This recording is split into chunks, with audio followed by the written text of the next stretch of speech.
Hi, I'm Bill Arnold. Thank you for listening to this podcast. There are many more podcasts available at myfaithradio.com. Your support makes this possible. Thank you. If you happen to work the third shift and wake up at 3 in the afternoon, well, good morning and welcome to... Oh, don't you know, it's the Bill Arnold Show. It's Bill.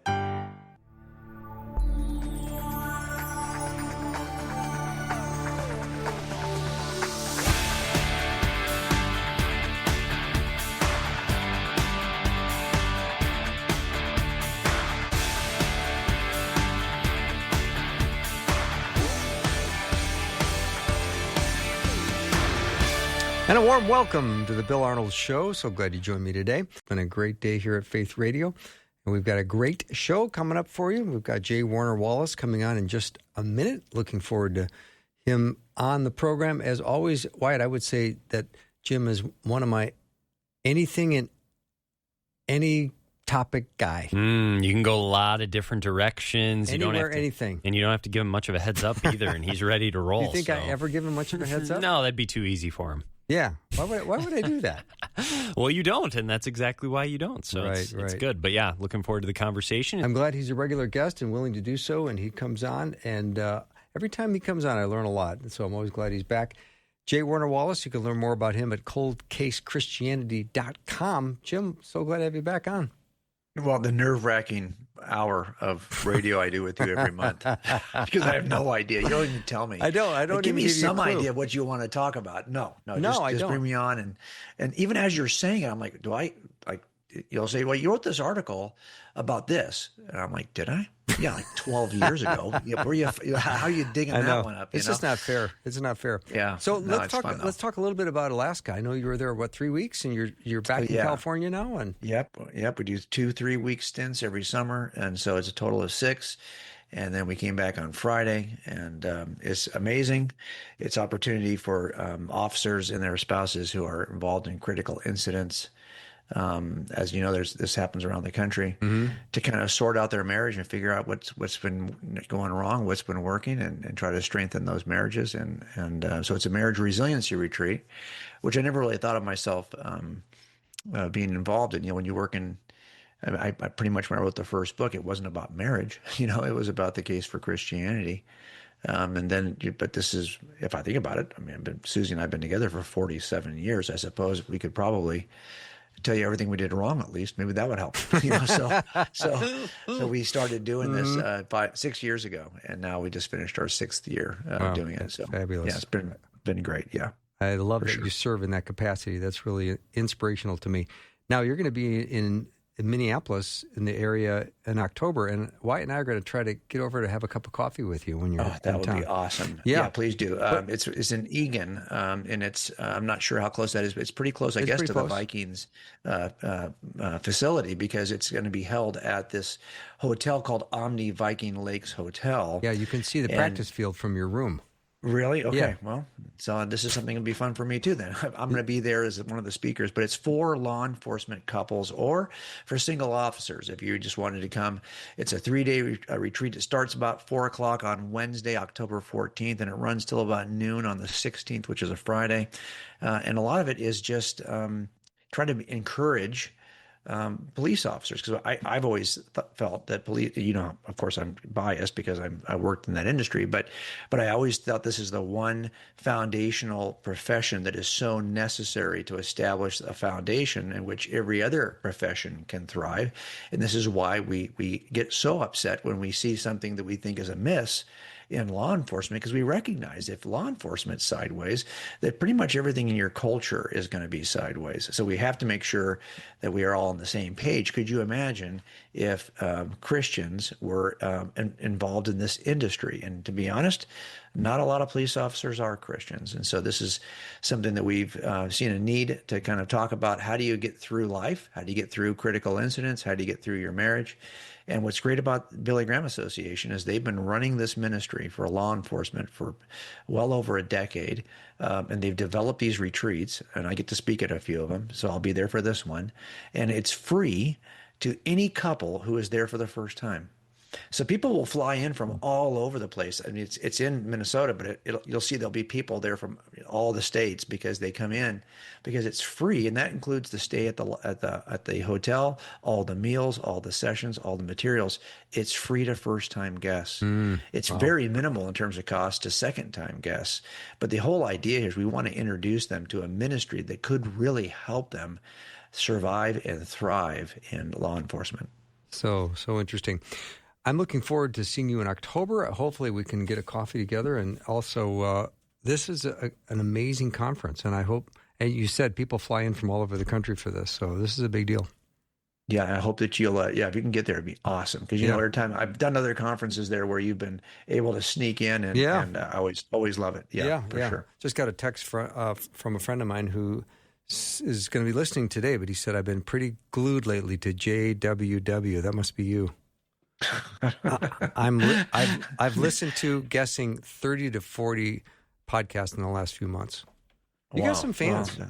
That's very kind. We've been able to shift. You know, we've been doing this podcast for years, and I used to always say that anyone can start a podcast. You have to drop a podcast every week at the same time if you're doing a weekly podcast for years before it gains any traction. And we're in a season now. As I get older, I'm in a season where I'm just trying to share with my podcast audience like the stuff that I'm geeked out about, and it's almost always some forensic examination of either Christian history or the Bible. So if that's something that is interesting to you guys, I'd love to have you join us. Absolutely. And I remember my first boss in radio said, you are a new show for 3 years. Wow. That's interesting. Yeah. Is that true, you think? Practically speaking, do you think that's true? Oh, very much so. Mm-hmm. Yeah. So it takes a while to actually, I think that's true. Even I was talking to the folks at Billy Graham Association this morning. I think it's been true even for us doing this marriage. I think we did maybe 100 couples before it dawned on us what we were doing. I think we understand it a little bit now. Yeah. But we had to do 100 couples to really, and I think it was helpful probably for those 100 couples. But now I feel like we're like in a groove. Like we understand and we've seen enough of different things to kind of be able to be nimble on our feet a little bit. But I think you're right. It takes a while to even find your voice if you're podcasting or to kind of figure out like what is your lane. And I always say this, if you're a Christian listening to this, you have been gifted by God to do something. And you might think, well, I don't have that gift or this gift. Yeah, the reality of it is that this was never meant to be find me a superstar and we'll get going. It's always been meant to be find me people who may not be qualified but are willing. God doesn't use the qualified. He qualifies the willing. And are you willing to do something? And if you're willing to do something, and I learned this early on, like I know I've done one narrow thing. I've worked in law enforcement, worked these cold case investigations, and I stay in my lane. Because I realized that that's why I don't do a marriage resiliency retreat for just anybody. I just do them for law enforcement because that's the narrow lane that I have some idea of what I'm talking about. And so I think that each of us, if you're listening and you're wondering, what am I going to do now? Well, ask yourself, what do you feel like you're good at? Because those are you would have called, if you weren't a Christian, I have these natural talents. No, those are gifts from God. And then how can I leverage those gifts to do something with them? Is God in control? Yes. And part of what God did sovereignly is he gave you the gifts that you can now use freely. So there's that mystery between your agency and God's sovereignty. But one of the things that God did is he pre-gifted you with something you could use that he could then leverage for the kingdom. Mm-hmm. Jim, let's talk a little bit about a person who holds a position, and yet the position they hold is flawed theology. This is a conversation I've been having with someone, and he talks about how spiritual he is, but his theology is so flawed. And then I was thinking, you look at worldwide, there's 2.4 billion people that identify as a Christian. And for example, there's only like 66% believe in the virgin birth. Right. And you go, well, wait a minute, this is a fundamental principle of Christianity. And if you say you're a Christian, but you have a flawed theology, where do we go from there? Yeah, well, and I think you and I have talked about this analogy that I think it still holds, and here's how I have kind of said it over the years, that if we're sitting at a table, a round table, and the table is America, the surface of the table is everyone in America. Mm-hmm. Well, it turns out the number of people who would maybe claim to be Christian in America, let's just say I think it's still over 50%. Let's just say it's 60%, just for sake of argument. We could be wrong by percentage points in one direction or the other. So that means that on that table, which is America, there is a tablecloth that covers 60% of it. And those are people who would say they're Christians. Now, what's interesting is you can argue over time. We saw for many years the tablecloth was shrinking, and then it kind of plateaued. And you kind of see in the last few years, is there an increased interest? So the tablecloth can kind of flex. It can be a little bit larger or a little bit smaller, depending on where you are in history in the last 20 years. Okay, now what's interesting, if you ask the tablecloth, well, what does it mean? You say you're a Christian, but tell me what that means. Can you describe just some very simple claims that have historically been connected either through creeds, which kind of just summarizes what's in Scripture, or if you're just geeked out about Scripture and you're reading Scripture, can you tell me something about what you believe? Oh, my goodness. Well, now you're going to discover that on that tablecloth, there's not many people who have any idea. I always say they're kind of like Christians, like I'm a Californian. I can demonstrate that I'm a Californian by showing you my ID, but don't ask me too many questions about the history, structure, legal systems in California, because I only know so much. And most people who live here only know so much. How many people are in your legislature? How do you pass a bill? How long has the state been here? What's the state tree? I don't know, but I am a Californian. Well, but if you're going to ask me, I don't really have good answers for those questions. Well, it turns out that tablecloth, which has been shrinking, has on it a teacup. And that teacup, sadly, are the number of Christians who actually know what it is Christianity is all about. Mm-hmm. And I don't think that teacup has really changed in size very much. There's always been a remnant. And what's flexing in size is simply the tablecloth. So there are fewer people who will claim Christian identity, but the people who are really committed and know, and Jesus talked about this in Matthew 7, verse 21, where he talks about, hey, you've been doing stuff and claiming a Christian identity. You said you've been doing it in my name. You're calling yourselves Christians as you're doing this stuff. But I'm going to tell you, I never knew you, largely because you never really knew me. And broad is that group. And he's said, 2,000 years ago, narrow is the group that's in the cup. Broad is the group that's the tablecloth. Right. And so in the end, I want to be in the cup.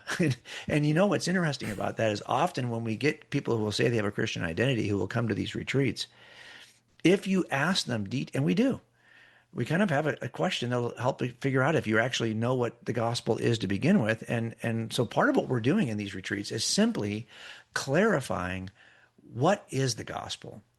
And how does the gospel in your life, how is it that when you live the gospel at the forefront of every thought, how does it change the way you treat your spouse? How does it change the way you behave at work? How does it change every other dimension of your life? This is what Tim Keller called, his ministry is still called the gospel in life. Because the idea here is that, if you actually are focused on the gospel, all the other stuff is really in response to what God has done for you. And it changes everything. All right, Jim, we're going to take a short break. If you have a question or comment for Jim, let me know what you have. 877-933-2484. That's text line. And we're going to return in just 90 seconds.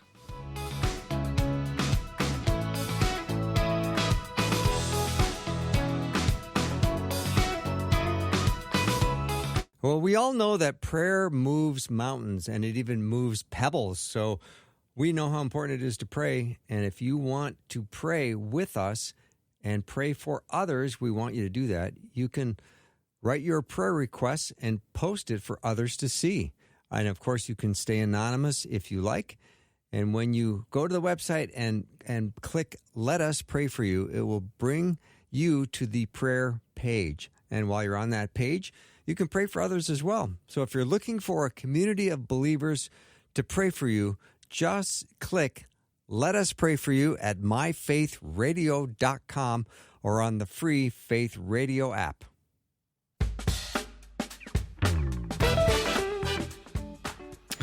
I'm back with J. Warner Wallace. Head over to Cold Case Christianity. His latest book is Case Files Volume 1, Murder and Meaning. Every book he writes, you're going to like having. So just pick one and get started, and you will love it. They're page turners. So, all right, here's something that came in on the text line, Jim. Okay. Interesting to ask Mr. Wallace, because you deal in cold cases, families that have been waiting days, weeks, months, years before justice. And the question pretty much boils down to, from a Christian perspective, of how to encourage our brothers and sisters when they've been praying for years and they see no movement in certain things and they're just stuck in the waiting. Yeah. Well, a couple things. So there's two ways to approach it, right? One is to approach it from the perspective of a Christian worldview, and the other is to approach it from the perspective of a secular worldview. Mm-hmm. And as you know, if our secularism is true, then we have one lifetime in which to accomplish all justice, and in which to actually experience and satisfy every desire, including a desire for justice. And that's why a lot of people will find that they're dissatisfied. They feel like this ought to be resolvable. Like it ought not be so that this crime goes unpunished or unsolved. And of course, it shouldn't go unsolved. You have a desire that you cannot, like C.S. Lewis said, you have a desire, like your desire to eat. Those kinds of desires are satisfied in this life. You can satisfy them today. But if you have a desire that cannot be satisfied in this life, it might just be that you were designed for another life, for the life that is on the other side of the grave. And it turns out that, for those of us that when I work a case, I don't always get to say, where I stand on this spectrum of belief, but often families will come and they are openly Christians, and they struggle with this in a different way than you struggle with it if you don't believe there's life beyond the grave, mm-hmm. because they know that in the end, all things will be made right. And every question we have about why is it happening this way? Well, if there is no God, then there's no point in asking those kinds of questions, because there are no answers. It's what most atheists would say about the nature of the universe. It's too bad for you.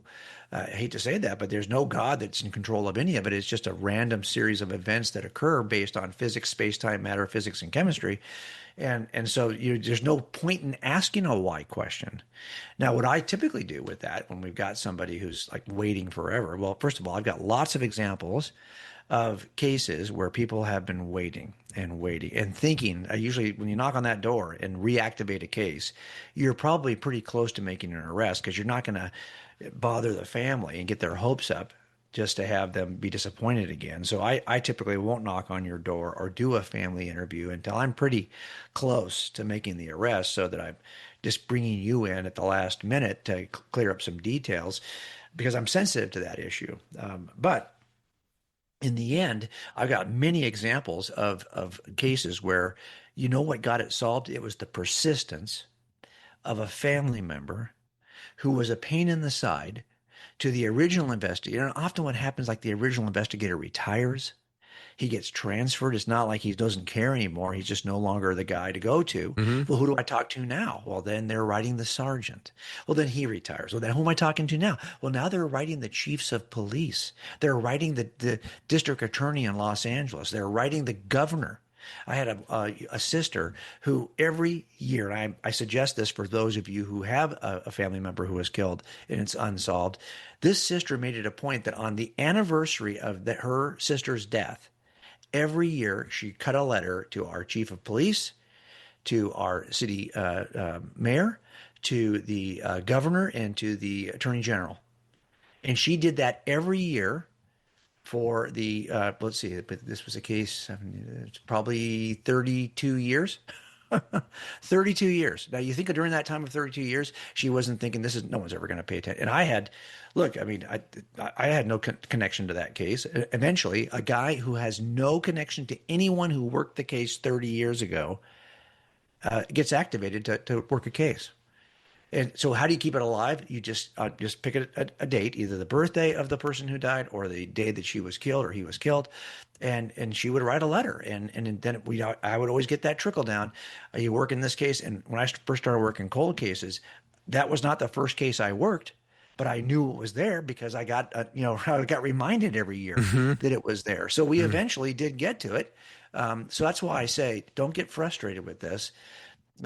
crazy things happen, and eventually what typically happens is something fluky. Like for us, we got lucky and we solved one cold case. And then it thought, well, oh, you guys can do this. Like suddenly my agency realized it was possible. And then Dateline picked it up. Oh, not only is it possible, it makes us look good as an agency. Well, then you know what's going to happen, right? Now I'm working cold cases full time. I was always doing them as like a hobby almost on the job. And then suddenly I got the opportunity to work them full time. And then her case got reactivated because now she was the first person I thought of because I had been getting this notification every year. So it's something that don't get frustrated. It's really it's the story of so many cold cases that they get activated after so many years because somebody was persistent. Jim, when I think of the person that's holding out, and I think of the road to Emmaus, and these disciples, they had the facts, but they just didn't quite understand them. And you've got this flawed theology. They knew that Jesus was crucified, and they knew the tomb was empty, yet they were walking away. They were walking away from Jerusalem. And it's not that they didn't have information, they just didn't understand what the information meant. Yeah, no doubt about it. This is why the arc of the story of Jesus, it, of course, has to include not only the resurrection and all of the sightings of the resurrection, but the 40 days in Acts chapter 1 that he spent with the disciples, giving them many more convincing proofs. All of this becomes the clincher that motivated people who at first did not really believe that he was going to rise. I mean, I can only imagine. And, we talk about this all the time, Bill, with trauma. Trauma is almost always about how do you flourish after trauma? Well, you have to figure out what chapter are you in the traumatic story. And if you can figure out, Viktor Frankl was great about talking about this, if you can make sense of the suffering by seeing what is possible on the backside, how God could leverage what you've been through.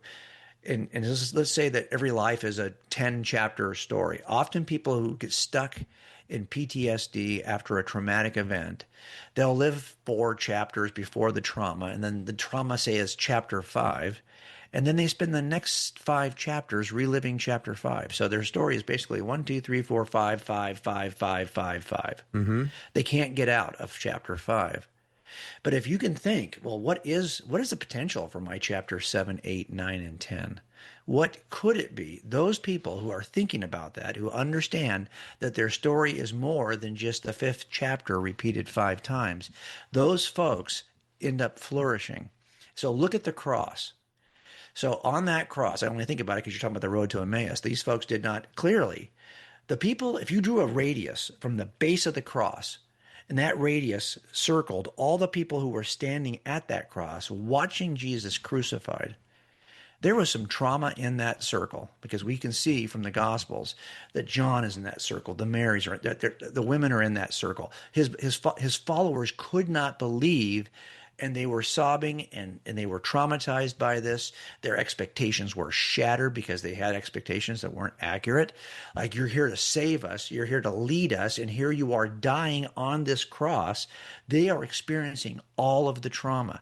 The one person who's the least traumatized happens to be the guy hanging on the cross, who's calm enough to give his mother to John, to tell the guy on the next cross that they'll be together in paradise, to ask the Father to forgive all these folks because they don't know. And why is he calm?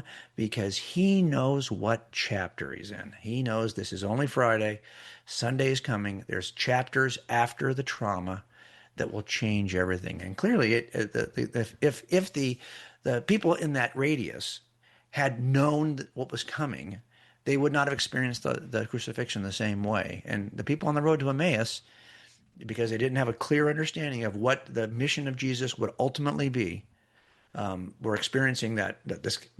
How about, forget about them? How about Mary in the garden? Oh, right. It's just the gardener, Yeah. There's like no expectation. This could beat Rabbi. Yeah. Like it dawns on her.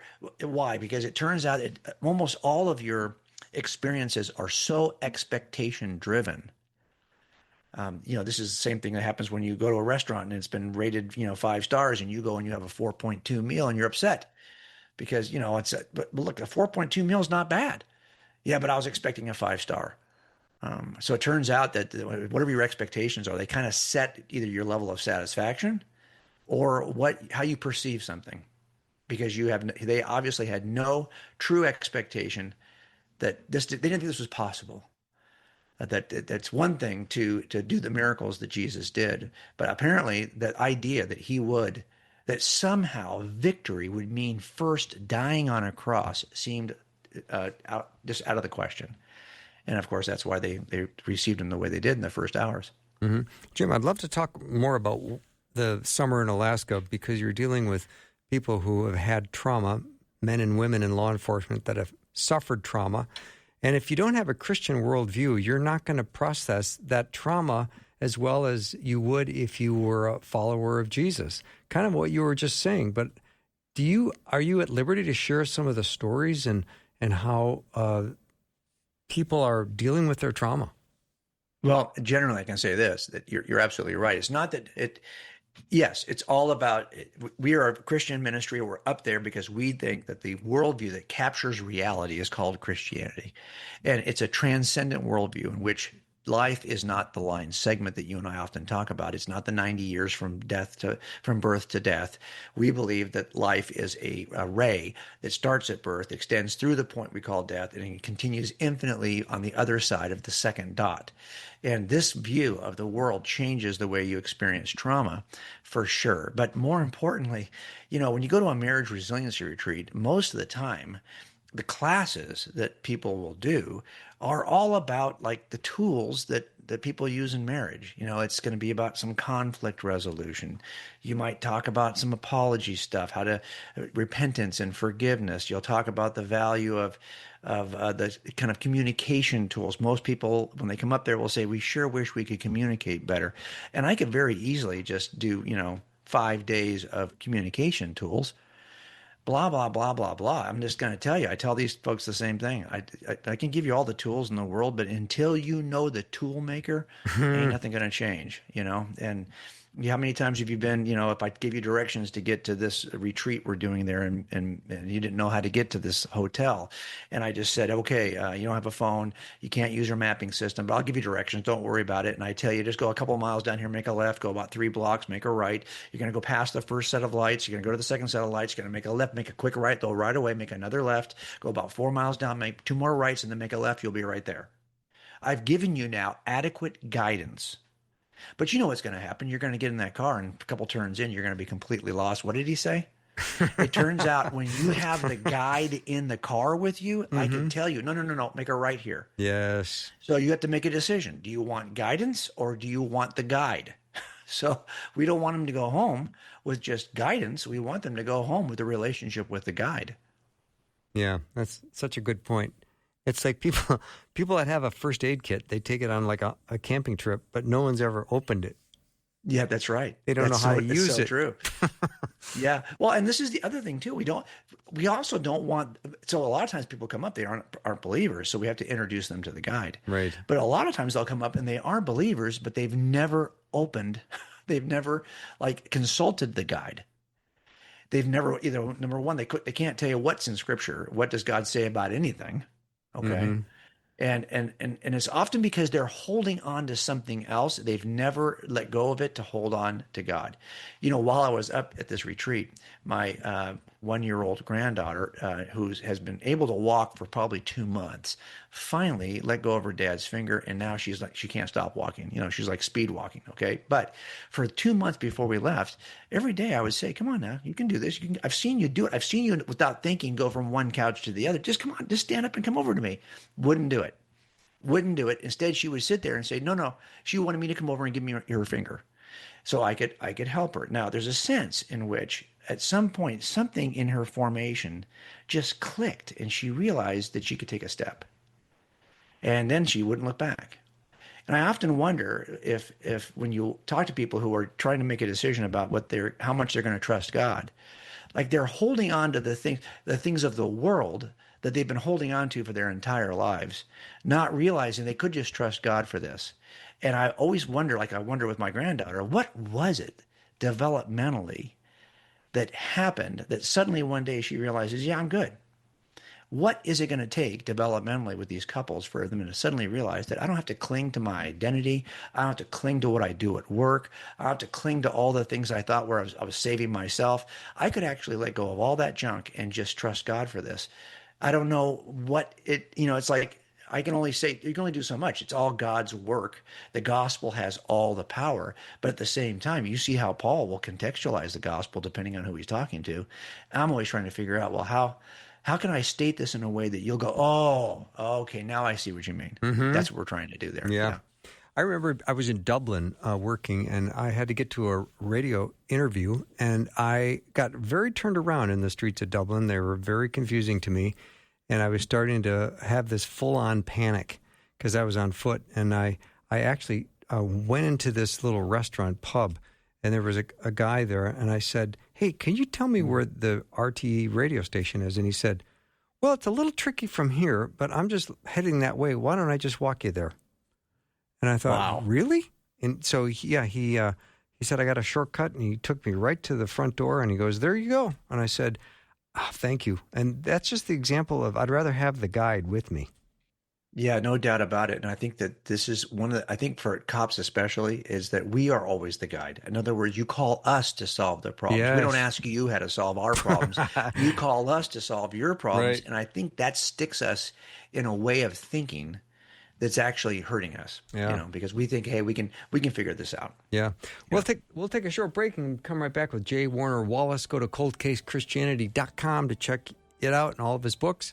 All of the resources he has available there. Many, many are absolutely free, and you will love it. coldcasechristianity.com. Be right back.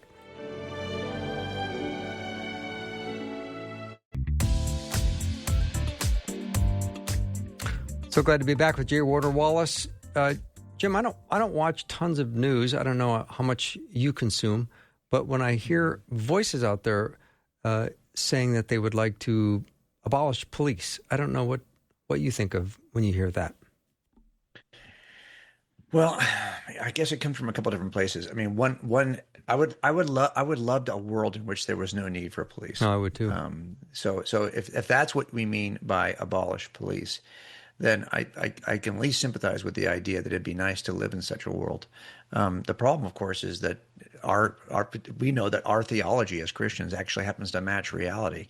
The Bible describes us the way we really are. Mm-hmm. And the problem we have in our marriages is because we are fallen, sinful, selfish people who are trying to navigate with other fallen, selfish, sinful people. And you put two fallen, selfish, sinful people together and you have a marriage, and there you go. That's what's going to typically happen. Well, it turns out that fallen, selfish, sinful nature exists in all humans. This enigma of man, that we are capable of such incredible altruism, yet at the same time capable of something so vile that a person can commit a murder and for 30 years look like he could never do such a thing. That's every case I've ever worked. These are guys who they're not serial killers. They actually do one horrific thing, and then you'd never guess that they were even capable of one horrific thing. So that's just the nature of people. So the question then becomes, well, how are we going to navigate that kind of world where there will always be a need to deal with people who are offending in some way, who are doing sex crimes or serial killings? We're not going to eliminate that in human nature. It's not about this idea. There's two ways people think that humans could possibly be explained. One is that we are born innately good, and all we have to do is not mess up the innately good human. And humans are ultimately messed up by systems and bad families and bad governments and bad environments. If we can simply change the systems, change the environments, change the families, we can get rid of the fallen humans. The reality, of course, is if the other side is true, if what we believe is true, you are not innately good and ruined by a system. You are the innately fallen creature that ruins every system. And now, if that's the truth, well, that you have to set up governments that, for example, have checks and balances. You can't let people rule without some form of a way of checking them, because all of us are fallen and sinful by nature, and we will find a way to exploit. So you end up having to design based on one of these two views of humans. Either we view them as innately good and therefore just correct the environment, or we view them as innately fallen and they're corrupter of environments. Two completely different ways to structure a government, two completely different ways of structuring your society. And one of those I think would find itself saying, well, yeah, we don't need police. Well, that's because you hold a view of humans that's just not accurate. Oh, good point. And the view that we hold actually is accurate. And then what do? There's always going to be a need to rein in crime, because that is part of our base condition. So good. So we've got college starting up again pretty soon here on campus. And I know there's going to be people leaving their home, their faith life they had while they were home with their parents all through their growing up and their high school, and now they're getting off to college, and they're going to have to probably defend their faith in ways they've never had to defend their faith before. So, Jim, how important is it for our faith to have evidence? Well, so, this is, again, let me just go back to the cops for a second. These are folks who, for the most part, are case makers by nature. They're building they're driving around and they see a car that maybe fits the description of some crime that just occurred, and they're building probable cause in their head. Do I have probable cause to stop that car? Do I have a legal reason to stop that car based on the crime that just occurred? Then they get up on the car and they're looking for probable cause. Do I have any reason to believe I should talk further to these people, that I need to do a search maybe, or even ask further questions? If at some point they're taking someone to jail, they're building it in their head. Do I have a case that warrants my taking him to jail? Then if that thing gets filed, they're going to be asking, do I have enough of a case here to even file this case? When I get in front of a jury, do I have enough evidence to make the case? Okay. All of this is driven by evidence, right? And it turns out that the more certain you are based on the evidence, the deeper your conviction and your willingness to do whatever it takes to, if you know this is the killer of 3 people and you are absolutely committed to this because you've seen the evidence and the evidence has convinced you, you will do what it takes to bring justice to a family. Same thing happens in our beliefs when it comes to God. If we think this is, it could be true, and I like it, and my family has always believed it, I've never really looked at it deeply. And now you got your faith, I got mine. And if we see those as kind of equal, there's no real truth to any of them, but they just kind of what works for your family and what works for my family. Then the minute we're going to be pressured, we might abandon the view we have of God to accommodate whatever it is we might like to believe in the moment. And you see people do this all the time. Well, really? Okay, so God's got some pretty strong words about certain things, certain kinds of sexual behavior. If I don't like those kinds of commands because the culture seems to have rejected them, well, then why not? There's probably a theistic view out there, some kind of spiritual worldview that would accommodate what the culture is saying. Let's just do that. It's going to make life a lot easier. You can still have some spirituality, quote unquote. But here's the thing. I'm committed to the Christian worldview because the evidence is so overwhelming. I don't have a choice. In other words, all my decisions about culture, about what's right and wrong, about moral truth, those are all so downstream of the most important question. Did Jesus really exist? Did he really do what the scripture says he did? Did he really say those things? And if I have good evidence to believe that those are true, then I'm stuck with that.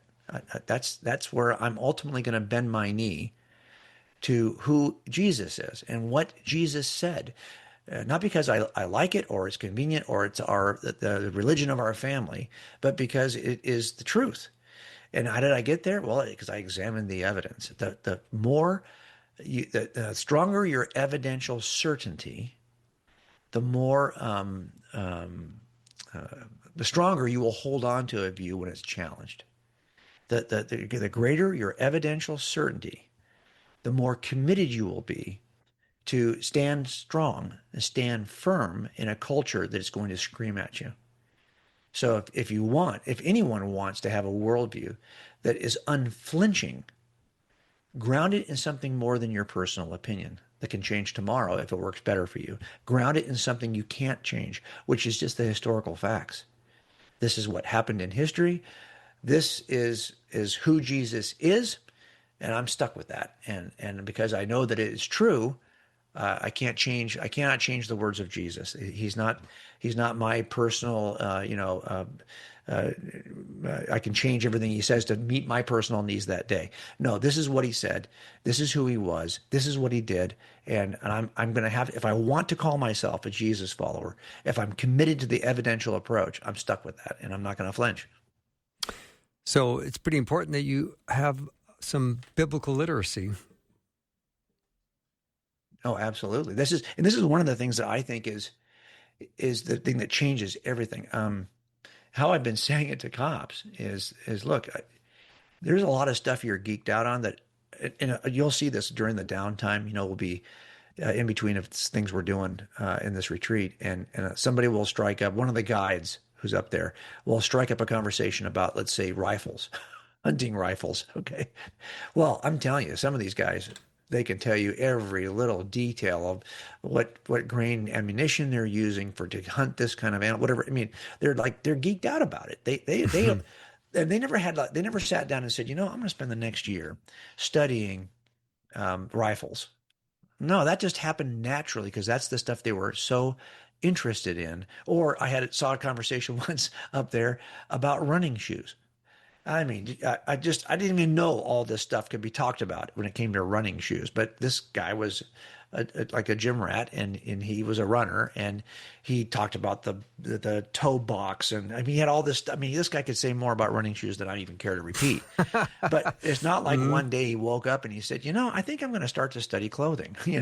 No, it turns out he's just geeked out about this, and then everything else came out of that naturally. So my question is, what's it going to take to get you geeked out about Jesus enough that you're trying to find the stuff that's hidden? Like you really want to know what he said over there. And you really are like, what's it going to take? We get so geeked out about these cases that I'm willing to pick apart. Let's say I've got a 30 or 60 page transcript of an interview this guy did back in 1980. I will spend months, and I love it. It's not work. I'm just trying to find the stuff, the little tells, the things that he said that are going to eventually, when I put them in front of a jury, they're going to go, ooh, yeah, I see that. I didn't see that before. Like I'm looking for the little things, and I'm just so geeked out about that process that to me that's not even work. It's just what I do. Well, the same kind of thing is true for me with Scripture. I'm just so geeked out about the process.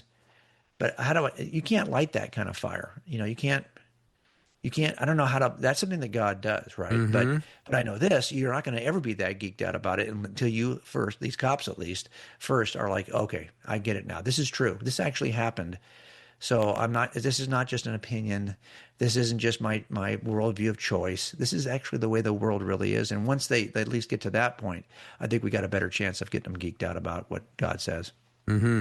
We'll take a short break and be right back. J. Warner Wallace is my guest. Go to coldcasechristianity.com. We'll be right back.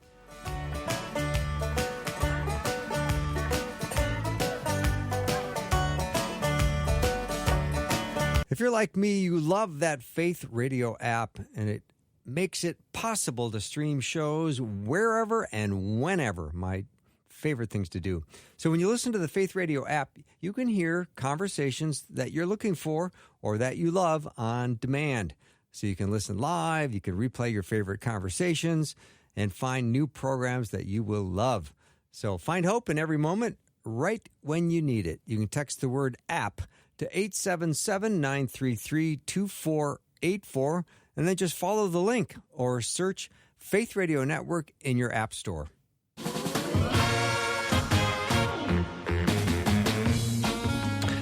I'm back with J. Warner Wallace, and Jim, I got a text that said, did he solve that sister's cold case that you were talking about? Yes, we did. Whoa. Yeah, and so many of these, I don't really talk about the details of all of them because part of it is that every case you do has to be, is going to be appealed, and there's a long appeals process. I'm always surprised that Dateline, the DA's office even wants to do a Dateline episode. If it was me, I probably wouldn't talk about him at all, just because I don't want to have to, what's going to happen. Do we even know?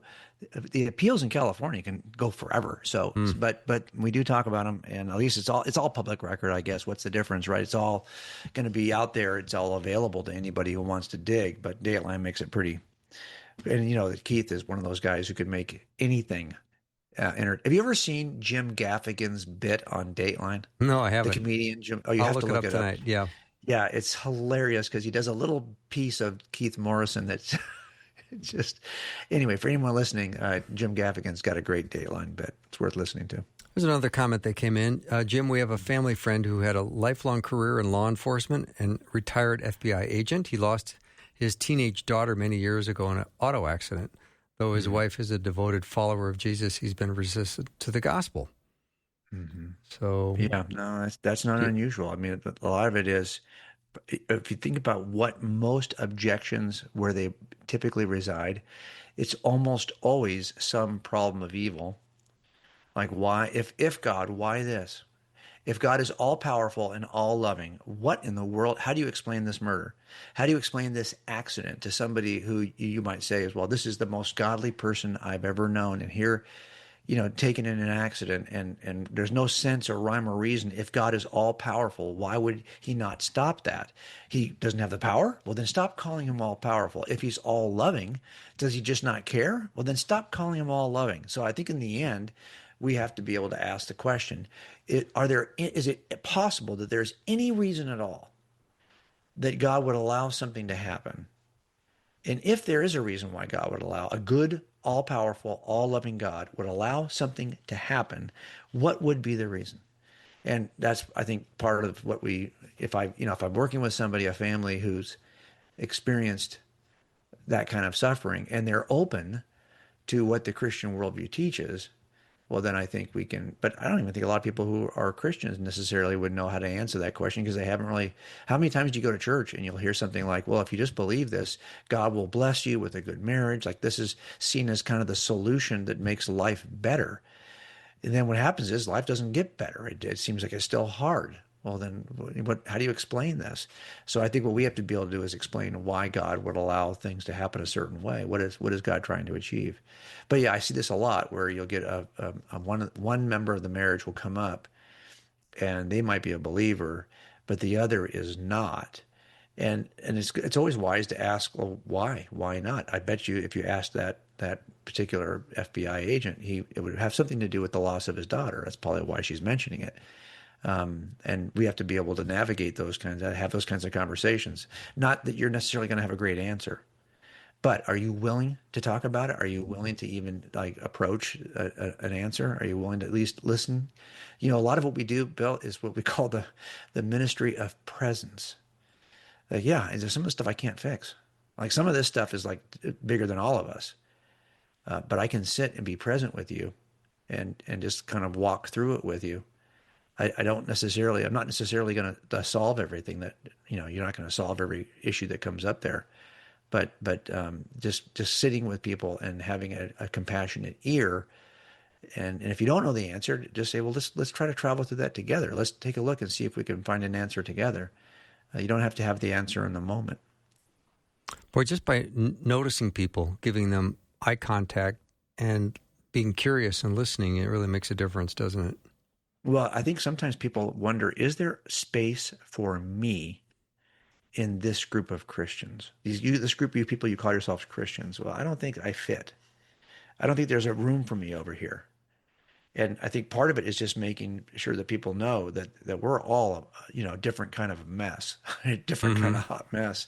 And that there's room for, this is truly a place that, John's gospel, I love John's gospel, because if you look at the other gospels, they are like Matthew, so focused on preaching the gospel to Jewish readers. But it's in John's gospel that Jesus is the Savior of the world. For God so loved the world, not just Israel, the world. You see that over and over again in John's gospel, written largely to Gentiles, to say, hey, there's room for you here. As a matter of fact, the last person that Jesus speaks to before he goes into the discipleship of his disciples and then he goes to the cross is a Greek speaker. His public ministry in the Gospel of John ends with a Greek speaker, because John wants us to know that there's room for you here. This is not just this. He died for the world, for all of us. We all can fit under that and become part of that family of God. Jim, as always, thank you so much for doing this today. I love our conversations, and I always look forward to having you on. Love to be here. I'll talk to you again next month. All right. I appreciate it, Bill. Thanks so much. Yep. J. Warner Wallace has been my guest. Please go over to coldcasechristianity.com. Check out everything he does. It's phenomenal. Hey, I don't know if you've downloaded the Faith Radio app. Go to your app store and check it out. I have to say, it's a beautiful app. I've got mine on my iPhone, and when you download it, you just can't believe how pretty it is. And you open it up, and it's very easy to navigate your way through it. And you can listen to Faith Radio live, or you can just check out the podcast. It doesn't matter where you go. You can download if you've got that Faith Radio app. So give it a try. And if you don't like it, it's easy just to delete it off your phone, but I'm pretty sure you'll keep it. That wraps up our show for the day and for the week. Thank you for supporting Faith Radio. See you next week.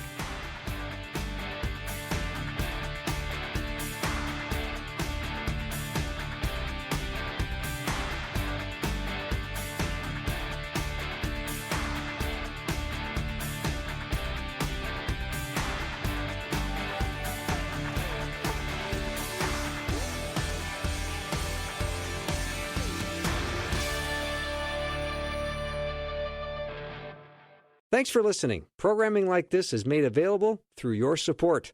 Information available at myfaithradio.com.